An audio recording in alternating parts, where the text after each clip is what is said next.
ತನುವು ನಿನ್ನದು ಮನವು ನಿನ್ನದು, ತನುವು ನಿನ್ನದು ಮನವು ನಿನ್ನದು, ಎನ್ನ ಜೀವನ ಧನವು ನಿನ್ನದು. ನಾನು ನಿನ್ನವನೆಂಬ ಹೆಮ್ಮೆಯ ಋಣವು ಮಾತ್ರವೇ ನನ್ನದು. ತನು ನಿನ್ನದು ಮನವು ನಿನ್ನದು.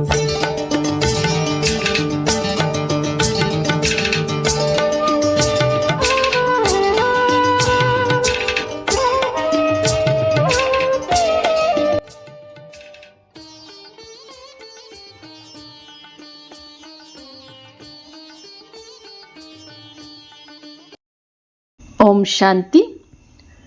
ದಿನಾಂಕ 6/7/2026 ಪ್ರಾತಃ ಮುರಳಿ ಬಾಪ್ದಾದ ಮಧುಬನ. ಮಧುರ ಮಕ್ಕಳೇ, ಜೀವಿಸಿದ್ದಂತೆಯೇ ಈ ಶರೀರದಿಂದ ಭಿನ್ನವಾಗಿ ಅಶರೀರಿಯಾಗಿ ತಂದೆಯ ನೆನಪು ಮಾಡಿ. ಇದಕ್ಕೆ ಡೆಡ್ ಸೈಲೆನ್ಸ್ ಎಂದು ಕರೆಯಲಾಗ್ತದೆ.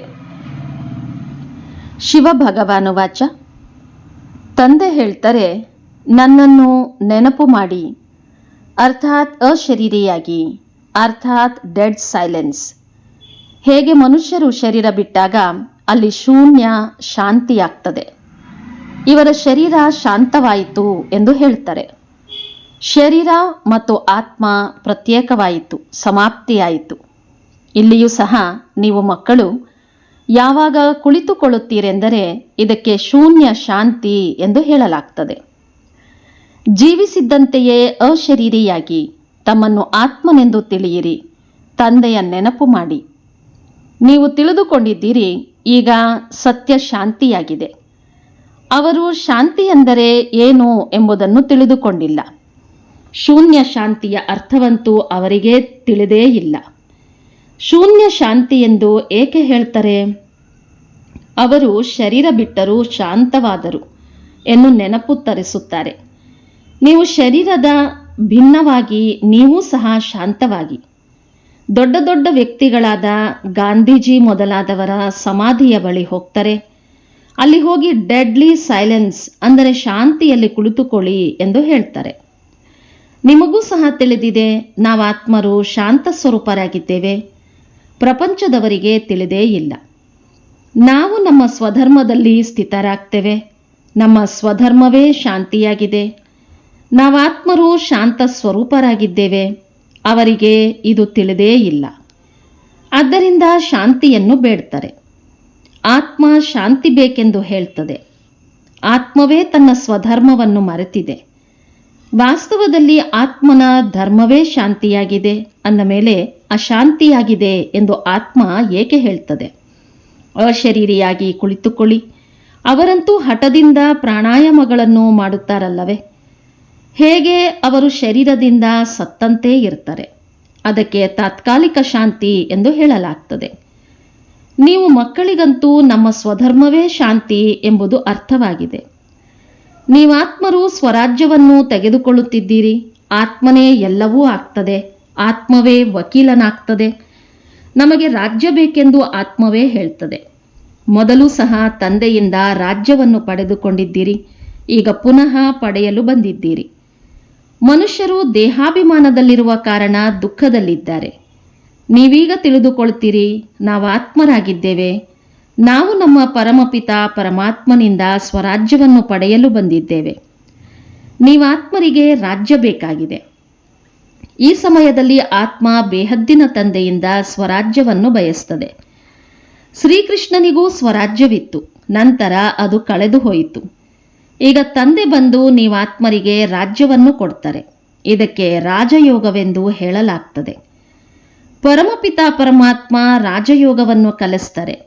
ಮನುಷ್ಯರು ದೇಹಾಭಿಮಾನಿಗಳಾಗಿರುವ ಕಾರಣ ನಾನು ಇಂಥವನಾಗಿದ್ದೇನೆ ಎಂದು ಹೇಳ್ತಾರೆ. ದೇಹವನ್ನೇ ನಾನು ಎಂದು ತಿಳಿದುಕೊಳ್ತಾರೆ. ವಾಸ್ತವದಲ್ಲಿ ನಾನು ಎಂದು ಆತ್ಮವೇ ಹೇಳ್ತದೆ. ನಾನು ಈ ವಸ್ತುವನ್ನು ತೆಗೆದುಕೊಳ್ತೇನೆ ಎಂದು ಆತ್ಮವೇ ಹೇಳ್ತದೆ. ವಾಸ್ತವದಲ್ಲಿ ಆತ್ಮ ಪುರುಷನಾಗಿದೆ. ನಾನಾತ್ಮ ತಂದೆಯ ಮಗುವಾಗಿದ್ದೇನೆ. ನಾನು ತಮ್ಮಿಂದ ಸ್ವರಾಜ್ಯವನ್ನು ತೆಗೆದುಕೊಳ್ಳುತ್ತಿದ್ದೇನೆ ಎಂದು ಆತ್ಮ ಹೇಳ್ತದೆ. ಆತ್ಮಕ್ಕೆ ಪರಮಾತ್ಮ ಸ್ವರಾಜ್ಯವನ್ನು ಕೊಡ್ತಾರೆ. ಭಕ್ತಿ ಮತ್ತು ಜ್ಞಾನದಲ್ಲಿ ನೋಡಿ ಎಷ್ಟೊಂದು ಅಂತರವಿದೆ. ಶಿವನ ಮಂದಿರ ಇರ್ತದೆ. ಎಲ್ಲದಕ್ಕಿಂತ ಹೆಚ್ಚಿನದ್ದಾಗಿ ಶಿವನ ಮಂದಿರದಲ್ಲಿಯೇ ಗಂಟೆಯನ್ನು ಬಾರಿಸ್ತಾರೆ. ಅವರನ್ನು ಏಳಿಸುತ್ತಾರೆ. ವಾಸ್ತವದಲ್ಲಿ ಎಲ್ಲರನ್ನೂ ಏಳಿಸ್ತಾರೆ. ಬೆಳಗ್ಗೆ ಬೆಳಗ್ಗೆ ವಾದ್ಯಗಳನ್ನು ಬಾರಿಸ್ತಾರೆ. ಇಲ್ಲಿ ತಂದೆ ಮಕ್ಕಳನ್ನು ಜಾಗೃತಗೊಳಿಸಿ ದೇವತೆಗಳನ್ನಾಗಿ ಮಾಡ್ತಾರೆ. ಸ್ಥೂಲವಾಗಿ ಗಂಟೆಯನ್ನು ಹೊಡೆಯುವ ಮಾತಿಲ್ಲ. ತಂದೆ ಹೇಳ್ತಾರೆ, ನಿಮಗೆ ಸ್ವರಾಜ್ಯ ಬೇಕೆಂದರೆ ಮೊದಲು ಪವಿತ್ರರಾಗಿ. ಗುರಿ ಧ್ಯೇಯವಂತೂ ಬುದ್ಧಿಯಲ್ಲಿರ್ತದೆ. ನಾವು ಈ ಮೆಟ್ರಿಕ್ ಅನ್ನು ತೇರ್ಗಡೆ ಮಾಡ್ತೇವೆ, ನಂತರ ಇದನ್ನು ಮಾಡುತ್ತೇವೆಂದು ವಿದ್ಯಾರ್ಥಿಗಳು ಹೇಳ್ತಾರೆ. ಸನ್ಯಾಸಿಗಳು ನಮಗೆ ಮನಃಶಾಂತಿ ಬೇಕೆಂದು ಬಯಸ್ತಾರೆ. ಒಂದು ಕಥೆಯೂ ಇದೆಯಲ್ಲವೇ? ರಾಣಿಯ ಕೊರಳಲ್ಲಿಯೇ ಹಾರವಿತ್ತು, ಆದರೆ ಅದಕ್ಕಾಗಿ ಹೊರಗಡೆ ಹುಡುಕುತ್ತಿದ್ದಳು. ಹಾಗೆಯೇ ಅವರೂ ಸಹ ಶಾಂತಿಯನ್ನು ಹೊರಗೆ ಹುಡುಕ್ತಿದ್ದಾರೆ. ಆದರೆ ಆತ್ಮವಂತೂ ಸ್ವಯಂ ಶಾಂತ ಸ್ವರೂಪವಾಗಿದೆ. ಆತ್ಮ ತನ್ನ ಸ್ವಧರ್ಮವನ್ನು ಮರೆತು ತನ್ನನ್ನು ಶರೀರವೆಂದು ತಿಳಿದು ಕುಳಿತಿದೆ. ತಂದೆ ಪುನಃ ಸ್ಮೃತಿ ತರಿಸ್ತಾರೆ, ನೀವು ಆತ್ಮರಾಗಿದ್ದೀರಿ, ನೀವು 84 ಜನ್ಮಗಳನ್ನು ಭೋಗಿಸಿದ್ದೀರಿ. ಈ ಮಾತುಗಳನ್ನು ಮತ್ಯಾರೂ ತಿಳಿಸಲು ಸಾಧ್ಯವಿಲ್ಲ. ತಂದೆ ಹೇಳ್ತಾರೆ, ನೀವು ತಮ್ಮ ಜನ್ಮಗಳನ್ನೇ ತಿಳಿದುಕೊಂಡಿಲ್ಲ, ನಾನು ನಿಮಗೆ ತಿಳಿಸ್ತೇನೆ. ನೀವು ಬ್ರಹ್ಮಕುಮಾರ ಕುಮಾರಿಯರಾಗಿದ್ದೀರಿ. ಪವಿತ್ರತೆ ಇಲ್ಲದೆ ಜ್ಞಾನದ ಧಾರಣೆಯಾಗಲು ಸಾಧ್ಯವಿಲ್ಲ. ಹೇಗೆ ಸಿಂಹದ ಹಾಲಿಗೆ ಚಿನ್ನದ ಪಾತ್ರೆ ಬೇಕೆಂದು ಹೇಳುತ್ತಾರಲ್ಲವೇ, ಹಾಗೆಯೇ ಇಲ್ಲಿಯೂ ಬುದ್ಧಿಯು ಚಿನ್ನದ ಪಾತ್ರೆಯಾಗಬೇಕು. ಆತ್ಮ ತಂದೆಯ ನೆನಪು ಮಾಡೋದರಿಂದ ಚಿನ್ನದ ಸಮಾನವಾಗ್ತದೆ. ತಂದೆಯೂ ಸಹ ಸತ್ಯ ಚಿನ್ನವಾಗಿದ್ದಾರೆ. ಆತ್ಮ ತಂದೆಯ ನೆನಪು ಮಾಡ್ತದೆ, ಆಗ ಜ್ಞಾನ ಬರ್ತದೆ. ನೀವು ಸತ್ಯ ಚಿನ್ನ ಅರ್ಥಾತ್ ಪವಿತ್ರರಾಗಿದ್ದೀರಿ. ಈ ಜ್ಞಾನದ ಪ್ರಭಾವ ಯಾರಿಗೂ ಬೀರೋದಿಲ್ಲ. ತಂದೆ ತಿಳಿಸ್ತಾರೆ, ನಾನು ನೀವಾತ್ಮರಿಗೆ ಸ್ವರಾಜ್ಯ ಕೊಡ್ತೇನೆ. ಯಾವಾಗ ಈ ಹಳೆಯ ಸೃಷ್ಟಿಯ ಅಂತ್ಯ ಮತ್ತು ಹೊಸ ಸೃಷ್ಟಿಯ ಆದಿಯಾಗುವುದೋ ಆಗಲೇ ಸ್ವರಾಜ್ಯ ಸಿಗುವುದು. ಮನುಷ್ಯರಿಗೆ ಹದ್ದಿನ ರಾಜ್ಯವಿದೆ, ಬೇಹದ್ದಿನ ರಾಜ್ಯ ಮನುಷ್ಯರಿಗೆಂದೂ ಸಿಗೋದಿಲ್ಲ. ವಿಶ್ವದ ಮಾಲೀಕರಾಗಲು ಸಾಧ್ಯವಿಲ್ಲ. ನೀವು ತಂದೆಯ ಮೂಲಕ ಆಗ್ತೀರಿ. ಭಗವಂತ ತಂದೆಗೆ ಮಾತ್ರವೇ ನಿಮ್ಮ 84 ಜನ್ಮಗಳ ಬಗ್ಗೆ ತಿಳಿದಿದೆ. ದೇವತೆಗಳೂ ಸಹ ತಮ್ಮ ಜನ್ಮಗಳನ್ನು ಅರಿತುಕೊಂಡಿರೋದಿಲ್ಲ. ಒಂದು ವೇಳೆ ಅಲ್ಲಿ ಅವರಿಗೆ ತಮ್ಮ ಪುನರ್ಜನ್ಮದ ಬಗ್ಗೆ ತಿಳಿದಿದ್ದರೆ ನಾವು ಏಣಿಯನ್ನು ಕೆಳಗಿಳಿಯುತ್ತಾ ಹೋಗುತ್ತೇವೆ ಎಂದು ದುಃಖಿಯಾಗಿಬಿಡುತ್ತಿದ್ದರು. ರಾಜ್ಯಭಾಗ್ಯದ ಸುಖವೇ ಅಲ್ಲಿ ಮಾಯವಾಗುತ್ತಿತ್ತು. ನಿಮಗೆ ಇಲ್ಲಿ ಜ್ಞಾನ ತಿಳಿದಿದೆ, ನಾವು ಆತ್ಮರಾಗಿದ್ದೇವೆ, ಇದರಲ್ಲಿ ಸಂಶಯದ ಮಾತಿಲ್ಲ. ಒಬ್ಬರು ಇನ್ನೊಬ್ಬರಿಂದ ಕೇಳ್ತಾ ವೃದ್ಧಿಯಾಗ್ತಾ ಹೋಗ್ತದೆ. ಈ ದೈವಿ ಧರ್ಮದ ವೃಕ್ಷ ಸ್ಥಾಪನೆಯಾಗ್ತಿದೆ. ನೀವು ತಿಳಿದುಕೊಳ್ತೀರಿ, ಇವರು ನಮ್ಮ ಬ್ರಾಹ್ಮಣ ಕುಲದವರು ಬಂದಿದ್ದಾರೆ. ಇವರು ಪೂರ್ಣ ಭಕ್ತಿ ಮಾಡಿದ್ದಾರೆ.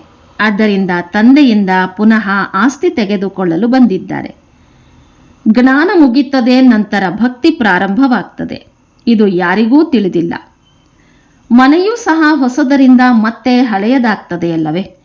ಹಳೆಯ ಮನೆಯ ಆಯುಸ್ಸು ಅವಶ್ಯವಾಗಿ ಕಡಿಮೆ ಇರ್ತದೆ. ಇತ್ತೀಚೆಗೆ ಮನೆಗಳನ್ನು ಬಹಳ ಪ್ರಬಲವಾಗಿ ಕಟ್ಟಿಸ್ತಾರೆ. ಭಲೆ ಭೂಕಂಪಗಳಾದರೂ ಸಹ ಮನೆ ಬೀಳದಿರಲಿ, ನಷ್ಟವಾಗದಿರಲಿ ಎಂದು ಬಹಳ ಬಲವಾಗಿ ಕಟ್ಟಿಸ್ತಾರೆ. ಬಲವಾಗಿ ತಳಪಾಯ ಹಾಕಿಸ್ತಾರೆ. ಹಾಗೆಯೇ ಈಗ ಸ್ವರಾಜ್ಯದ ತಳಪಾಯ ಹಾಕಲ್ಪಡುತ್ತಿದೆ. ಆತ್ಮಕ್ಕೆ 21 ಜನ್ಮಗಳಿಗಾಗಿ ರಾಜ್ಯ ಸಿಗ್ತದೆ. ಇಲ್ಲಿನ ರಾಜ್ಯವಂತೂ ಏನೇನೂ ಇಲ್ಲ. ಇಂದು ರಾಜ್ಯವಿದೆ, ನಾಳೆ ಯಾರಾದರೂ ಮುತ್ತಿಗೆ ಹಾಕಿದರೆ ಸಮಾಪ್ತಿ. ಯಾರದ್ದೂ ಶಾಶ್ವತವಿಲ್ಲ. ಮನುಷ್ಯರಿಗೂ ಸಹ ಗ್ಯಾರಂಟಿ ಇಲ್ಲ. ಇಂದು ಇರ್ತಾರೆ, ನಾಳೆ ಹೊರಟು ಹೋಗ್ತಾರೆ. ಈಗ ನಿಮ್ಮ ತಳಪಾಯವನ್ನು ತಂದೆ ಪ್ರಬಲವಾಗಿ ಹಾಕ್ತಾರೆ. ಅದರಿಂದ 21 ಜನ್ಮಗಳವರೆಗೆ ನೀವು ರಾಜ್ಯ ಭಾಗ್ಯ ಪಡಿತೀರಿ. ಈಗ ನಿಮ್ಮ ರಾಜಧಾನಿಯ ಬಲವಾದ ತಳಪಾಯ ಹಾಕಲ್ಪಡುತ್ತಿದೆ. ನಿಮ್ಮನ್ನು ಯಾವುದೇ ಧರಣಿಯ ಬಿರುಗಾಳಿ ಅಲುಗಾಡಿಸಲು ಸಾಧ್ಯವಿಲ್ಲ. ಗೀತೆಯಲ್ಲಿಯೂ ಹೇಳ್ತಾರೆ, ತಂದೆ ನಮಗೆ ಸ್ವರಾಜ್ಯ ಕೊಡ್ತಾರೆ. ಯಾವುದನ್ನು ಯಾರೂ ಕಸಿದುಕೊಳ್ಳೋದಕ್ಕೆ ಸಾಧ್ಯವಿಲ್ಲ, ಬೀಳಿಸಲು ಸಾಧ್ಯವಿಲ್ಲ. ಇಂತಹ ರಾಜ್ಯವನ್ನು ಕೊಡ್ತಾರೆ, ಎಲ್ಲಿ ದುಃಖದ ಮಾತಿರೋದಿಲ್ಲ. ಅಂದ ಮೇಲೆ ಆತ್ಮಕ್ಕೆ ಎಷ್ಟೊಂದು ಖುಷಿ ಇರಬೇಕು. ನಿಶ್ಚಯವಂತೂ ಇದೆಯಲ್ಲವೇ? ನಿಶ್ಚಯವಿಲ್ಲದಿದ್ದರೆ ಅವರು ಸ್ವರ್ಗದಲ್ಲಿ ಹೋಗಲು ಯೋಗ್ಯರಲ್ಲ. ಇಷ್ಟೊಂದು ಮಂದಿ ಬ್ರಹ್ಮಕುಮಾರ ಕುಮಾರಿಯರು ವೃದ್ಧಿಯಾಗ್ತಾ ಇರ್ತೀರಿ. ನೀವು ತಿಳಿದುಕೊಂಡಿದ್ದೀರಿ, ಜ್ಞಾನಸಾಗರ ಪತಿತ ಪಾವನ ನಮಗೆ ಓದಿಸಿ ರಾಜಯೋಗವನ್ನು ಕಲಿಸುತ್ತಿದ್ದಾರೆ. ಮನುಷ್ಯರು ಕೃಷ್ಣ ಕಲಿಸಿದನೆಂದು ಹೇಳ್ತಾರೆ. ಶಿವತಂದೆ ಮನುಷ್ಯನ ತನುವಿನಲ್ಲಿ ಬಂದು ಕಲಿಸಿದರು ಎಂಬುದನ್ನು ಹೇಗೆ ತಿಳಿದುಕೊಳ್ಳೋದು? ಭಾರತವೇ ಪವಿತ್ರವಾಗಿತ್ತು, ಈಗ ಅಪವಿತ್ರ ಪತಿತನಾಗಿದೆ. ದೇವತೆಗಳ ಮುಂದೆ ಹೋಗಿ ಅವರ ಮಹಿಮೆ ಹಾಡ್ತಾರೆ. ಶಿವನ ಮುಂದೆ ಎಂದೂ ಸಹ ನೀವು ಸರ್ವಗುಣ ಸಂಪನ್ನ, 16 ಕಲಾ ಸಂಪೂರ್ಣರಾಗಿದ್ದೀರಿ ಎಂದು ಹಾಡೋದಿಲ್ಲ. ಶಿವನ ಮಹಿಮೆಯೇ ಬೇರೆಯಾಗಿದೆ. ಅವರು ಜ್ಞಾನಸಾಗರ ಪತಿತ ಪಾವನ, ಸರ್ವರ ಸದ್ಗತಿ ಮಾಡುವವರು, ಸರ್ವರ ಜೋಳಿಗೆಯನ್ನು ತುಂಬುವಂತಹ ಭೋಲಾನಾಥನಾಗಿದ್ದಾರೆ. ಇಂತಹ ತಂದೆಯನ್ನು ಎಲ್ಲರೂ ಮರೆತಿದ್ದಾರೆ. ತಮ್ಮ ದುಃಖ ದೂರ ಮಾಡಿ ಸುಖ ಕೊಡಿ ಎಂದು ಪರಮಪಿತ ಪರಮಾತ್ಮನನ್ನು ಕರೀತಾರೆ. ದುಃಖಹರ್ತ ಸುಖಕರ್ತ ಒಬ್ಬರೇ ಆಗಿದ್ದಾರೆ. ಅವರದ್ದೇ ಶ್ರೇಷ್ಠ ಮತವಾಗಿದೆ. ಅದು ಶ್ರೀ ಶ್ರೀ ಭಗವಂತನ ಮತವಾಗಿದೆ. ಅದರಿಂದ ನೀವು ಮಕ್ಕಳೂ ಶ್ರೇಷ್ಠರಾಗ್ತೀರಿ. ಇದು ಭ್ರಷ್ಟಾಚಾರಿ ಪ್ರಪಂಚವಾಗಿದೆ ಎಂದು ಸರ್ಕಾರವೂ ಸಹ ಹೇಳ್ತದೆ. ಈಗ ಶ್ರೇಷ್ಠರನ್ನಾಗಿ ಯಾರು ಮಾಡುವರು ಎಂಬುದು ಅರ್ಥವಾಗೋದೇ ಇಲ್ಲ. ಸಾಧು ಸಂತರು ಮಾಡುವರೆಂದು ತಿಳಿಯುತ್ತಾರೆ, ಆದರೆ ಅವರು ಶ್ರೇಷ್ಠರನ್ನಾಗಿ ಮಾಡಲು ಸಾಧ್ಯವಿಲ್ಲ. ಇದು ತಂದೆಯ ಕರ್ತವ್ಯವೇ ಆಗಿದೆಯಲ್ಲವೇ? ಮೊದಲು ಒಬ್ಬ ರಾಜನ ಆಜ್ಞೆಯಂತೆ ನಡೆಯುತ್ತಿದ್ದರೂ ಸತ್ಯಯುಗದಲ್ಲಿ ನಿಮಗೆ ಮಂತ್ರಿ ಮೊದಲಾದವರು ಯಾರೂ ಇರೋದಿಲ್ಲ. ರಾಜನಲ್ಲಿಯೂ ಶಕ್ತಿ ಇರ್ತದೆ, ಮಂತ್ರಿಯ ಹೆಸರೇ ಇರೋದಿಲ್ಲ. ನೀವು ತಿಳಿದುಕೊಳ್ತೀರಿ, ನಾವು ವಿಶ್ವದ ಮಾಲೀಕರಾಗಿ ರಾಜ್ಯ ನಡೆಸಿದ್ದೆವು. ಹೇಗೆ ನಡೆಸಿದ್ದೆವೋ ಅದೇ ರೀತಿ ಈಗಲೂ ಹೋಗಿ ನಡೆಸಬೇಕಾಗಿದೆ. ಅವಶ್ಯವಾಗಿ ಸತ್ಯಯುಗದಲ್ಲಿ ಲಕ್ಷ್ಮೀನಾರಾಯಣರ ರಾಜ್ಯವಿತ್ತಲ್ಲವೇ? ಪ್ರತಿಯೊಬ್ಬರಿಗೆ ತಮ್ಮ ತಮ್ಮ ರಾಜಧಾನಿ ಸಿಗುವುದು. ಕೃಷ್ಣನಿಗೂ ತನ್ನ ರಾಜಧಾನಿ ಇರುವುದು. ಅನ್ಯ ರಾಜರೂ ಇರುತ್ತಾರಲ್ಲವೇ? ಕೊನೆ ಪಕ್ಷ 8 ಮಂದಿಯಾದರೂ ಇರುತ್ತಾರಲ್ಲವೇ? 8 ಮಂದಿಯೋ ಅಥವಾ 108 ಮಂದಿ ಇರುವರೋ? ಅದು ಮುಂದೆ ಹೋದಂತೆ ಅರ್ಥವಾಗುವುದು. ಯಾವುದನ್ನು ಅಂತ್ಯದಲ್ಲಿ ಜ್ಞಾನ ಕೊಡಬೇಕಾಗಿದೆಯೋ ಅದನ್ನು ಈಗ ಕೊಡ್ತೇವೆ ಎಂದಲ್ಲ.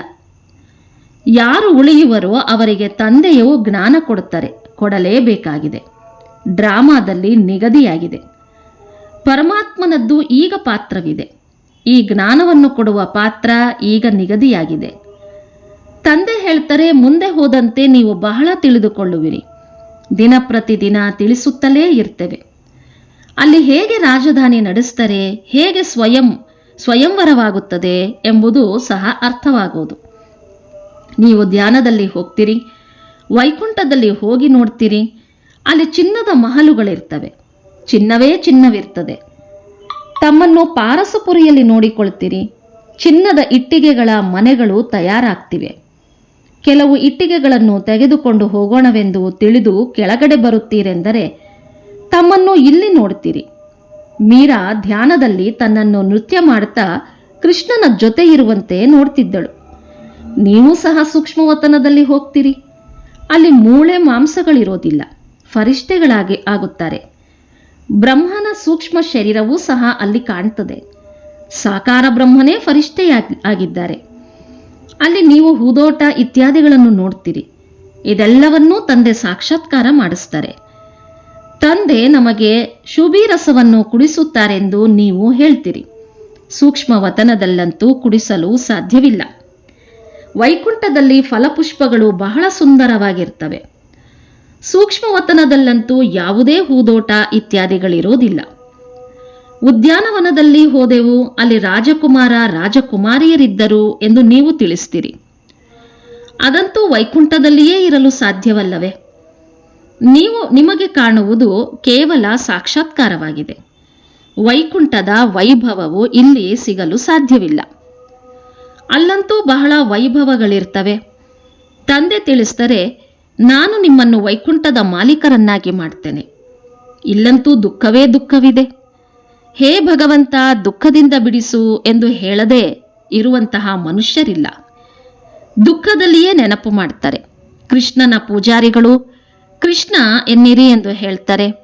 ಹನುಮಂತನ ಪೂಜಾರಿಗಳು ಹನುಮಂತನಿಗೆ ಜಯವಾಗಲಿ ಎಂದು ಹೇಳ್ತಾರೆ. ಇಲ್ಲಿ ತಂದೆ ಹೇಳ್ತಾರೆ, ತಂದೆಯಾದ ನನ್ನನ್ನು ನಿರಂತರ ನೆನಪು ಮಾಡಿರಿ. ಈ ರೀತಿ ನೆನಪು ಮಾಡಿರಿ, ಅಂತಿಮ ಕಾಲದಲ್ಲಿ ಯಾರದ್ದೇ ಸ್ಮೃತಿ ಬಾರದಿರಲಿ. ಕಾಶಿಗೆ ಹೋಗಿ ಬಲಿಯಾಗುತ್ತಿದ್ದರು. ಅದರಲ್ಲಿ ಮಾಡಿರುವ ಪಾಪಗಳು ಅಂತಿಮ ಸಮಯದಲ್ಲಿ ಈ ರೀತಿ ಅನುಭವವಾಗ್ತದೆ. ಹೇಗೆ ನಾವು ಜನ್ಮ ಜನ್ಮಾಂತರದ ಶಿಕ್ಷೆಗಳನ್ನು ಭೋಗಿಸುತ್ತಿದ್ದೇವೆ, ಬಹಳ ಪಾಪ ಮಾಡಿದ್ದೇವೆ ಎಂದೆನಿಸುತ್ತದೆ. ಇದಕ್ಕೆ ಪಾಪಾತ್ಮರ ಪ್ರಪಂಚವೆಂದು ಹೇಳಲಾಗ್ತದೆ. ಆತ್ಮ ಪಾಪಿಯಾಗಿದೆ. ಹೇ ಪರಮಪಿತ ಪರಮಾತ್ಮ, ಹೇ ಪರಮಧಾಮ ನಿವಾಸಿ ಶಿವತಂದೆ ಎಂದು ಆತ್ಮವೇ ತಂದೆಯನ್ನು ಕರೀತದೆ. ತಂದೆಯ ಮೂಲ ಹೆಸರು ಒಂದೇ ಆಗಿದೆ. ಅವರು ಆತ್ಮರ ತಂದೆಯಾಗಿದ್ದಾರೆ. ರುದ್ರನ ಜೊತೆ ಸಾಲಿಗ್ರಾಮ ಎಂಬ ಹೆಸರು ಶೋಭಿಸೋದಿಲ್ಲ. ಶಿವ ಮತ್ತು ಸಾಲಿಗ್ರಾಮ ಎಂಬುದು ಶೋಭಿಸುತ್ತದೆ. ಶಿವನ ಮಣ್ಣಿನ ಲಿಂಗವನ್ನು ಮಾಡ್ತಾರೆ, ಆಗ ಸಾಲಿಗ್ರಾಮಗಳನ್ನು ಮಾಡ್ತಾರೆ. ಪತಿತ ಪಾವನನಂತೂ ಅವರೇ ಆಗಿದ್ದಾರಲ್ಲವೇ. ಇಲ್ಲಿ ಯಜ್ಞಗಳನ್ನು ರಚಿಸ್ತಾರೆ. ಭಾರತ ಎಲ್ಲದಕ್ಕಿಂತ ಶ್ರೇಷ್ಠವಾಗಿದೆ, ಆದರೆ ದೇವತಾ ಧರ್ಮವನ್ನು ಮರೆತಿದ್ದಾರೆ. ನಿಮ್ಮದು ಆದಿಸನಾತನ ದೇವಿ ದೇವತಾ ಧರ್ಮವಾಗಿದೆ. ಅದೇ ನಡೆದು ಬರಬೇಕಲ್ಲವೇ. ಹಿಂದೂ ಧರ್ಮವೆಂಬುದು ಯಾವುದೂ ಇಲ್ಲ. ದೇವತಾ ಧರ್ಮದವರೇ ಸತೋ ರಜೋ ತಮೋದಲ್ಲಿ ಬರ್ತಾರೆ. ತಮೋದಲ್ಲಿ ಬಂದಾಗ ತಮ್ಮನ್ನು ದೇವತೆಗಳೆಂದು ಹೇಳಿಕೊಳ್ಳಲು ಸಾಧ್ಯವಿಲ್ಲ. ವಾಸ್ತವದಲ್ಲಿ ಹಿಂದೂ ಎಂಬುದು ಧರ್ಮವೇ ಇಲ್ಲ. ಆದ್ದರಿಂದಲೇ ನೀವಿಲ್ಲಿ ದೇವಿ ದೇವತೆಗಳಾಗಬಹುದು, ಬಂದು ತಿಳಿದುಕೊಳ್ಳಿ ಎಂದು ಹೇಳಿದಾಗ ನಮಗೆ ಬಿಡುವೆಲ್ಲಿದೆ ಎಂದು ಹೇಳ್ತಾರೆ. ತಂದೆ ತಿಳಿಸ್ತಾರೆ, ನಾನು ನಿಮಗೆ ಶಾಂತಿ ಮತ್ತು ಸುಖದ ಆಸ್ತಿಯನ್ನು ಕೊಡೋದಕ್ಕಾಗಿ ನನ್ನವರನ್ನಾಗಿ ಮಾಡಿಕೊಳ್ತೇನೆ. ಕೆಲವು ಪರಿವಾರಗಳಲ್ಲಿ ಪರಸ್ಪರ ಒಟ್ಟಿಗೆ ಇರ್ತಾರೆ, ಬಹಳ ಪ್ರೀತಿಯಿಂದ ನಡೀತಾರೆ. ಎಲ್ಲರ ಸಂಪಾದನೆ ಒಟ್ಟಾಗಿ ಸೇರ್ತದೆ. ಯಾವುದೇ ಏರುಪೇರುಗಳಿರೋದಿಲ್ಲ. ಆದರೂ ಸಹ ಇದಕ್ಕೆ ಸ್ವರ್ಗವೆಂದು ಹೇಳಲು ಸಾಧ್ಯವಿಲ್ಲ ಅಲ್ಲವೇ. ಸತ್ಯಯುಗದಲ್ಲಿ ಯಾವ ಒಂದು ಮನೆಯಲ್ಲಿಯೂ ರೋಗಿ ದುಃಖಿಯಾಗಿರುವುದಿಲ್ಲ. ಹೆಸರೇ ಆಗಿದೆ ಸ್ವರ್ಗ. ಅಲ್ಲಿ ಎಲ್ಲರೂ ಸುಖಿಯಾಗಿರ್ತಾರೆ. ತಂದೆಯಿಂದ ನೀವು ಸುಖದ ಆಸ್ತಿಯನ್ನು ತೆಗೆದುಕೊಳ್ಳಲು ಬಂದಿದ್ದೀರಿ. ನಿಮಗೆ ಜ್ಞಾನ ಸಿಕ್ಕಿದೆ. ಬಾಬಾ, ತಾವು ಪತಿತ ಪಾವನಾಗಿದ್ದೀರಿ, ನಮ್ಮನ್ನು ಪಾವನ ಮಾಡಿ ಎಂದು ಹೇಳ್ತೀರಿ. ತಂದೆಯ ಜೊತೆ ನೀವು ಮಕ್ಕಳೂ ಸಹ ಈಶ್ವರೀಯ ಸೇವಾಧಾರಿಗಳಾಗಿದ್ದೀರಿ. ಒಳ್ಳೆಯದು. ಮಧುರಾತಿ ಮಧುರ. ಅಗಲಿ ಹೋಗಿ ಮರಳಿ ಸಿಕ್ಕಿರುವ ಮಕ್ಕಳ ಪ್ರತಿ ಮಾತಾಪಿತಾ ಬಾಪ್ದಾದರವರ ನೆನಪು, ಪ್ರೀತಿ ಹಾಗೂ ಸುಪ್ರಭಾತ. ಆತ್ಮಿಕ ಮಕ್ಕಳಿಗೆ ಆತ್ಮಿಕ ತಂದೆಯ ನಮಸ್ತೆ. ಆತ್ಮಿಕ ತಂದೆಗೆ ಆತ್ಮಿಕ ಮಕ್ಕಳ ನಮಸ್ತೆ ನಮಸ್ತೆ ನಮಸ್ತೆ. ಧಾರಣೆಗಾಗಿ ಮುಖ್ಯಾಂಶಗಳು. ಸ್ವರಾಜ್ಯವನ್ನು ತೆಗೆದುಕೊಳ್ಳಲು ಪವಿತ್ರತೆಯ ತಳಪಾಯವನ್ನು ಈಗಿನಿಂದಲೇ ಬಲಪಡಿಸಿಕೊಳ್ಳಬೇಕಾಗಿದೆ. ಹೇಗೆ ತಂದೆ ಪತಿತ ಪಾವನರಾಗಿದ್ದಾರೆಯೋ ಹಾಗೆಯೇ ತಂದೆಯ ಸಮಾನ ಪಾವನರಾಗಬೇಕಾಗಿದೆ. ತನ್ನ ಸ್ವಧರ್ಮ ಶಾಂತಿಯಲ್ಲಿ ಸ್ಥಿತರಾಗಿರಬೇಕಾಗಿದೆ. ಎಷ್ಟು ಸಾಧ್ಯವೋ ದೇಹಾಭಿಮಾನ ಬಿಟ್ಟು ದೇಹಿ ಅಭಿಮಾನಿಯಾಗಿರಬೇಕಾಗಿದೆ. ಡೆಡ್ ಸೈಲೆನ್ಸ್ ಅರ್ಥಾತ್ ಅಶರೀರಿಯಾಗಿರುವ ಅಭ್ಯಾಸ ಮಾಡಬೇಕಾಗಿದೆ. ವರದಾನ: ಅನ್ಯ ಆತ್ಮರ ಸೇವೆಯ ಜೊತೆ ಜೊತೆಗೆ ಸ್ವಯಂನ ಸೇವೆಯನ್ನೂ ಮಾಡುವಂತಹ ಸಫಲತಾ ಮೂರ್ತಿ ಭವ. ಸೇವೆಯಲ್ಲಿ ಸಫಲತಾ ಮೂರ್ತಿ ಆಗಬೇಕೆಂದರೆ ಅನ್ಯರ ಸೇವೆಯನ್ನು ಮಾಡುವುದರ ಜೊತೆ ಜೊತೆಗೆ ಸ್ವಯಂನ ಸೇವೆಯನ್ನೂ ಮಾಡಿರಿ. ಯಾವಾಗ ಯಾರಾದರೂ ಸೇವೆಯಲ್ಲಿ ಹೋಗುತ್ತಾರೆಂದರೆ ಈ ರೀತಿ ತಿಳಿಯಿರಿ, ಸೇವೆಯ ಜೊತೆ ಜೊತೆಗೆ ನನ್ನ ಹಳೆಯ ಸಂಸ್ಕಾರಗಳ ಅಂತಿಮ ಸಂಸ್ಕಾರವನ್ನು ಮಾಡುತ್ತೇವೆ. ಸಂಸ್ಕಾರಗಳನ್ನು ಎಷ್ಟು ಸಂಸ್ಕಾರ ಮಾಡ್ತೀರಿ ಅಷ್ಟು ಸತ್ಕಾರವೂ ಸಿಗುವುದು. ಎಲ್ಲ ಆತ್ಮರು ತಮ್ಮ ಮುಂದೆ ಮನಸ್ಸಿನಿಂದ ನಮಸ್ಕರಿಸುತ್ತಾರೆ. ಆದರೆ ಬಾಹ್ಯ ರೂಪದಿಂದ ನಮಸ್ಕರಿಸುವವರನ್ನಾಗಿ ಮಾಡಬಾರದು. ಮಾನಸಿಕವಾಗಿ ನಮಸ್ಕಾರ ಮಾಡುವವರನ್ನಾಗಿ ಮಾಡಬೇಕಾಗಿದೆ. ಸುವಾಕ್ಯ: ಬೇಹದ್ದಿನ ಸೇವೆಯ ಲಕ್ಷ್ಯವನ್ನಿಟ್ಟುಕೊಳ್ಳುತ್ತೀರೆಂದರೆ ಅಲ್ಪಕಾಲ ಎಲ್ಲಾ ಬಂಧನಗಳು ಕಡಿದು ಹೋಗ್ತವೆ. ಅವ್ಯಕ್ತ ಸೂಚನೆ: ಜ್ವಾಲಾ ಸ್ವರೂಪ ಸ್ಥಿತಿಯಲ್ಲಿರುತ್ತಾ ಶಕ್ತಿಶಾಲಿ ನೆನಪಿನ ಅನುಭವ ಮಾಡಿ. ಎಲ್ಲಿಯವರೆಗೆ ನಿಮ್ಮ ನೆನಪು ಜ್ವಾಲಾರೂಪವಾಗೋದಿಲ್ಲ ಅಲ್ಲಿಯವರೆಗೆ ಈ ವಿನಾಶದ ಜ್ವಾಲೆಯೂ ಸಹ ಸಂಪೂರ್ಣ ಜ್ವಾಲಾರೂಪವನ್ನು ತೆಗೆದುಕೊಳ್ಳುವುದಿಲ್ಲ. ಅದು ಉರಿಯುತ್ತದೆ, ನಂತರ ಶೀತಲವಾಗ್ತದೆ. ಏಕೆಂದರೆ ಜ್ವಾಲಾಮೂರ್ತ ಮತ್ತು ಪ್ರೇರಕ ಆಧಾರಮೂರ್ತ ಆತ್ಮರು ಈಗ ಸ್ವಯಂ ಸದಾ ಜ್ವಾಲಾರೂಪರಾಗಿಲ್ಲ. ಈಗ ಜ್ವಾಲಾರೂಪರಾಗುವ ದೃಢ ಸಂಕಲ್ಪ ತೆಗೆದುಕೊಳ್ಳಿ ಮತ್ತು ಸಂಘಟಿತ ರೂಪದಲ್ಲಿ ಮನಬುದ್ಧಿಯ ಏಕಾಗ್ರತೆಯ ಮೂಲಕ ಶಕ್ತಿಶಾಲಿ ಯೋಗದ ಪ್ರಕಂಪನಗಳು 4 ಕಡೆ ಹರಡಿಸಿ. ಇಂದಿನ ಮುರಳಿಯ ಪ್ರಶ್ನೋತ್ತರ: ನೀವು ಮಕ್ಕಳೀಗ ತಮ್ಮ ತಳಪಾಯವನ್ನು ಶಕ್ತಿಶಾಲಿಯನ್ನಾಗಿ ಮಾಡಿಕೊಳ್ಳುತ್ತಿದ್ದೀರಿ. ಈ ಬಲ ಯಾವ ಆಧಾರದಿಂದ ಬರ್ತದೆ? ಪವಿತ್ರತೆಯ ಆಧಾರದಿಂದ. ಎಷ್ಟೆಷ್ಟು ಆತ್ಮ ಪವಿತ್ರ ಅರ್ಥಾತ್ ಸತ್ಯ ಚಿನ್ನವಾಗ್ತಾ ಹೋಗುವುದೋ ಅಷ್ಟು ಬಲ ಬರುತ್ತದೆ. ತಂದೆ ಈಗ ಸ್ವರಾಜ್ಯದ ತಳಪಾಯವನ್ನು ಇಷ್ಟು ಬಲವಾಗಿ ಹಾಕ್ತಾರೆ, ಅರ್ಧಕಲ್ಪದವರೆಗೆ ಈ ತಳಪಾಯವನ್ನು ಯಾರೂ ಅಲುಗಾಡಿಸಲು ಸಾಧ್ಯವಿಲ್ಲ. ನಿಮ್ಮ ರಾಜ್ಯವನ್ನು ಯಾರೂ ಕಸಿದುಕೊಳ್ಳಲು ಸಾಧ್ಯವಿಲ್ಲ. ಒಳ್ಳೆಯದು. ಓಂ ಶಾಂತಿ.